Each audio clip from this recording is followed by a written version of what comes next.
জাহাঙ্গীরনগর বিশ্ববিদ্যালয়ে মেয়েদের আবাসিক হলের একটি কক্ষ থেকে একজন বহিরাগত যুবককে আটক করেছে হল কর্তৃপক্ষ। হলের এক নারী শিক্ষার্থীর সহযোগিতায় হলে প্রবেশ করেন বলে জানায় অভিযুক্ত। গতকাল শনিবার রাত 11:30টার দিকে বিশ্ববিদ্যালয়ের নওয়াব ফয়জুন্নিসা হলের একটি কক্ষ থেকে তাকে আটক করা হয়।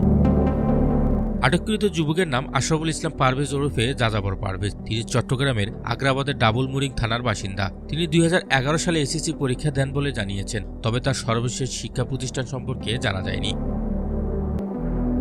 হল কর্তৃপক্ষ, প্রক্টোরিয়াল বডি ও হলের আবাসিক শিক্ষার্থীরা জানান, রাত আনুমানিক 10টার দিকে নাটক ও নাট্যতথ্য বিভাগের প্রথম বর্ষের এক নারী শিক্ষার্থীর সাথে কপালে টিপ, মুখে ঘোমটা দিয়ে প্রবেশ করে। এ সময় পোশাক ও হাঁটা থেকে আশেপাশের কয়েকজন শিক্ষার্থীর সন্দেহ হয়। পরে তারা হল সুপারকে সিসিটিভি ফুটেজ চেক করতে বলেন। সিসিটিভি ফুটেজ চেক করে হল সুপার সহ ওই নারী শিক্ষার্থীর কক্ষে গিয়ে অভিযুক্ত পারভেজ সহ একসাথে দেখতে পান তারা। এরপর পারভেজকে আটক করে হল প্রভোস্ট ও প্রক্টোরিয়াল বডির উপস্থিতিতে পুলিশে দেওয়া হয়। তাৎক্ষণিক প্রতিক্রিয়া হিসেবে আটক পারভেজকে শাড়ি ও টিপ পরিয়ে দেয় হলের বিক্ষিপ্ত শিক্ষার্থীরা।